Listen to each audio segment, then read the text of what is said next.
Hello, good afternoon and welcome to our viewers around the world, and especially in Nigeria, to midday news and global television coming to you live from the nation's capital, Abuja. I am Godwin Sunday. A quick reminder that global television is on DSTV channel 365 and StarTimes channel 276. You can download the Global TV Nigerian mobile app for Android and iOS devices to keep track of our broadcasts.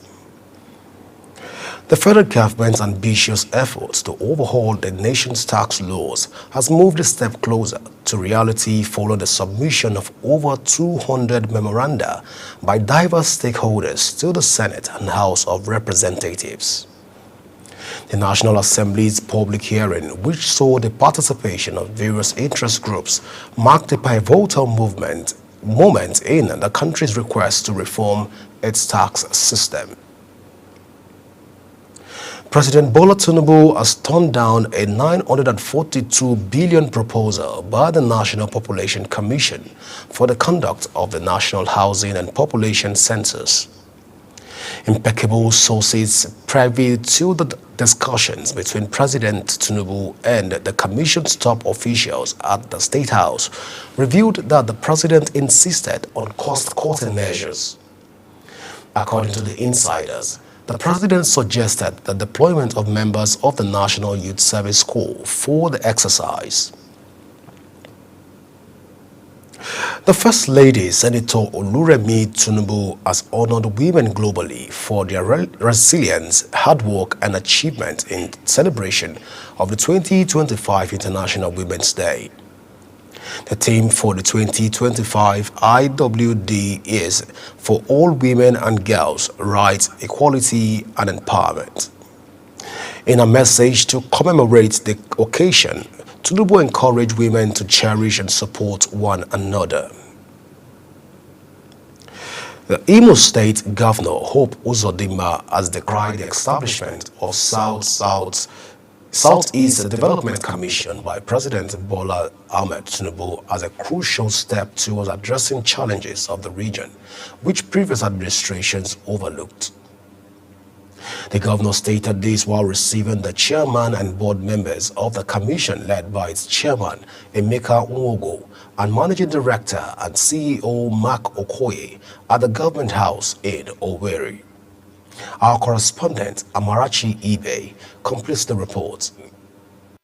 Welcoming the delegation, Governor Uzodinma commended President Tinubu for setting up the commission and congratulated the board members on their appointments. He pledged his administration's full support to ensure the success of the commission's mission in the southeast. I see this as an opportunity from federal government to relieve the people of southeast the agony and sufferings occasioned by that ugly incident. On behalf of the people of Southeast region, particularly the Forum of Governors, which I share, will continue to be grateful to him. In response, the SEDC board members emphasized their commitment to fostering economic growth and infrastructural development in the region. They outlined their ambitious plan to transform the Southeast into a major investment destination in Africa, with a target of increasing the region's investment portfolio from $40 billion to $200 billion by the year 2030.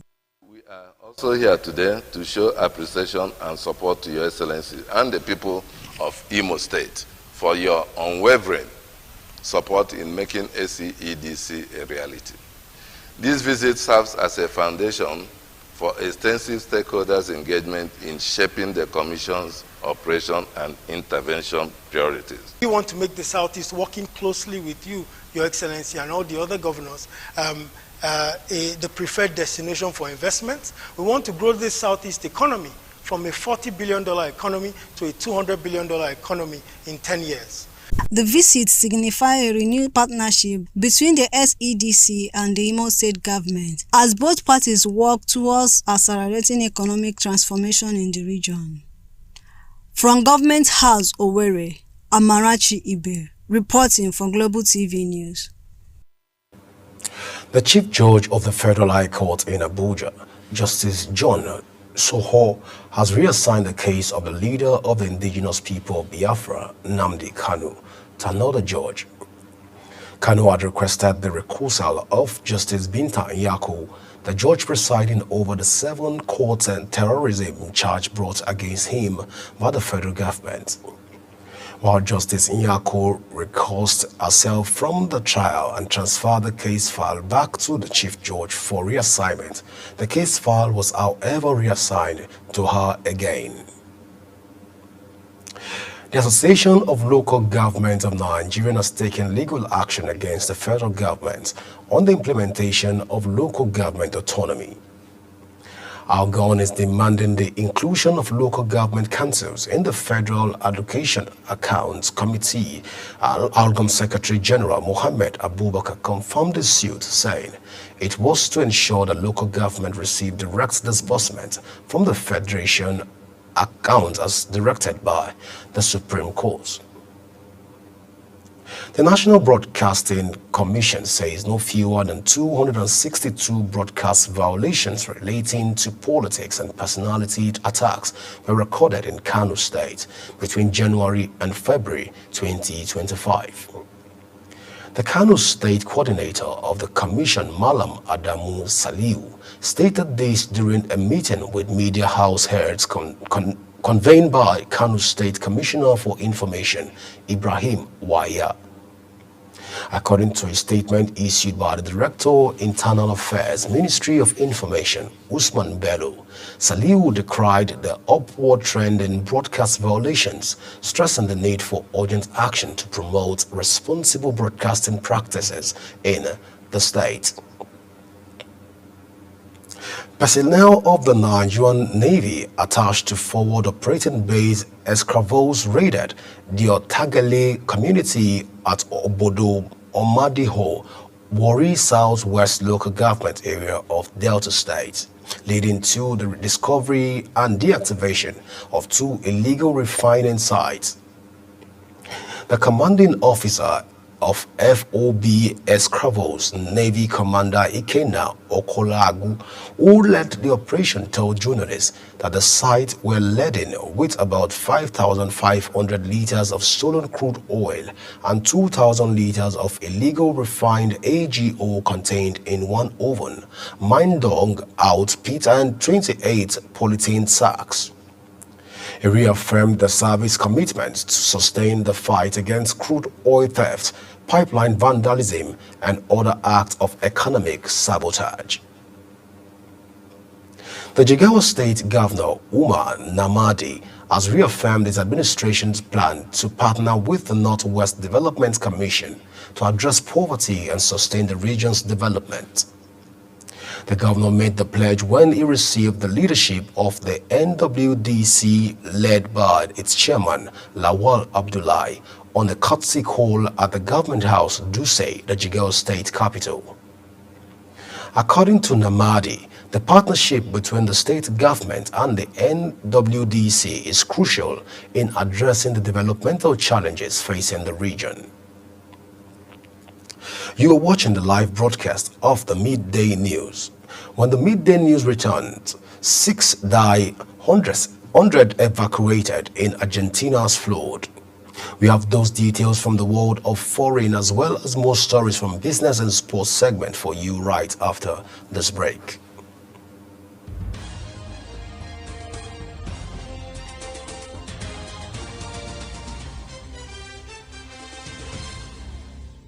Do you know that global television can be watched in Nigeria and all over the world?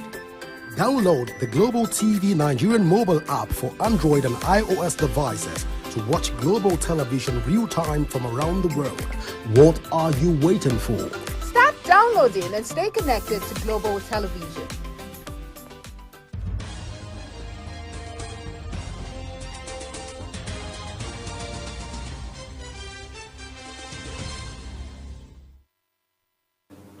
Welcome back.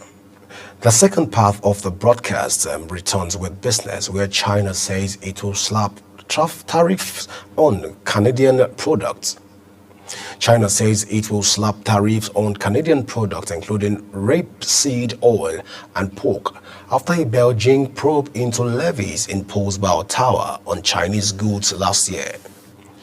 Beijing's Commerce Ministry said it would hit imported rapeseed oil cakes and pears from Canada with a 100% tariff. Aquatic products and pork will face a 25% levy. Beijing says the measure will come into effect on March 20th. Booming cocoa prices are stirring interest in turning Nigeria into a bigger player in the sector, with hopes of challenging top producers Ivory Coast and Ghana, where crops have been ravaged by climate change and diseases. Nigeria has struggled to diversify its oil-dependent economy, but investors have taken another look at cocoa beans after global prices soared to a record of $12,000 per ton in December. Patrick Adebola, Executive Director at the Cocoa Research Institute of Nigeria, says more than a dozen local firms have expressed interest in investing in or expanding their production this year, while the British government's development finance arm recently poured $40.5 million into Nigerian agriculture businesses. Investors in stock markets traded a total of 1.818 billion shares worth 47.226 billion naira in 64,222 transactions this week on the floor of the Nigerian Exchange Limited, NGX. NGX, in its weekly report made available in Lagos, says this was in contrast to 1.848 billion shares worth 51.387 billion naira that exchanged hands last week in 63,090 deals. Consequently, the value of transactions traded by investors on the exchange declined by 8.81%. On the foreign scene, Germany's conservative election winner, Friedrich Merz, has agreed on tough restrictions on irregular migration in talks with his likely future governing partners. Europe's biggest economy would reject undocumented migrants at its border, including asylum seekers.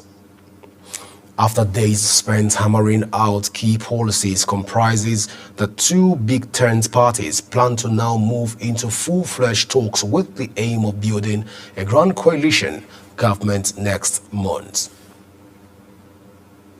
The Ukraine's country emergency service says Russia strikes overnight had killed at least 12 people in eastern Ukraine as of Saturday morning, days ahead of talks in Saudi Arabia between U.S. and Ukrainian negotiators aimed at a truce.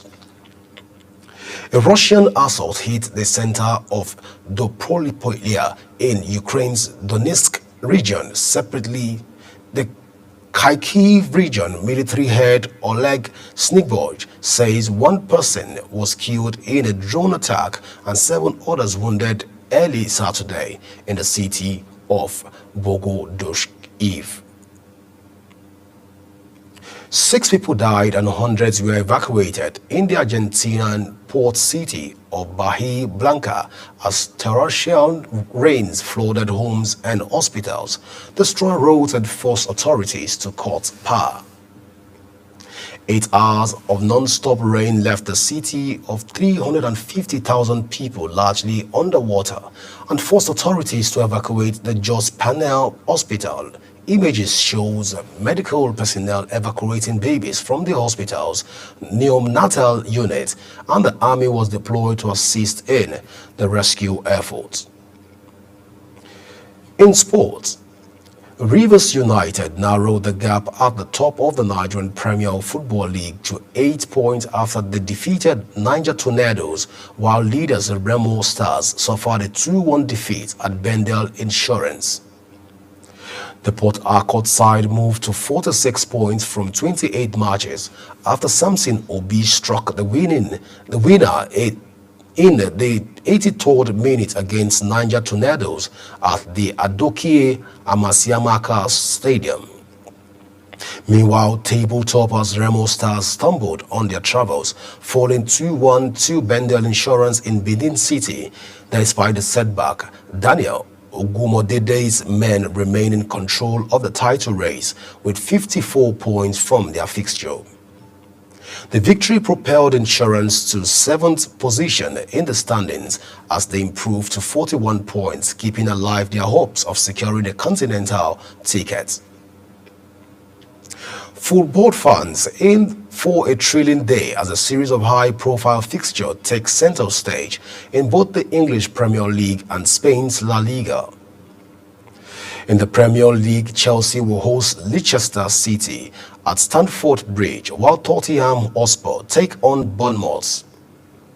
Later in the evening, the spotlight will be on Old Trafford as Manchester United face Arsenal in a highly anticipated clash. Meanwhile, in La Liga, Getafe will open the day's action with a challenging encounter against Atletico Madrid. That's it on Midday News. A quick reminder that Global TV is on DSTV channel 365, on StarTimes channel 276, and free-to-air on 9 Comsat. Kindly follow us across all our social media platforms now showing on your screen using @Global TV NG. You can download the Global TV Nigerian app for Android and iOS devices to keep track of our broadcasts. I am Godwin Sunday. Thank you for watching.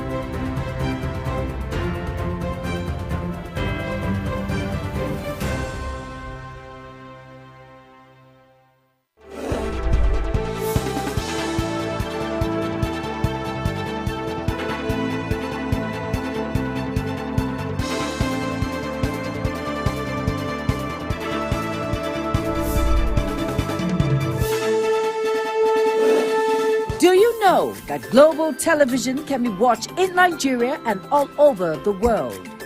Download the Global TV Nigerian mobile app for Android and iOS devices to watch Global Television real-time from around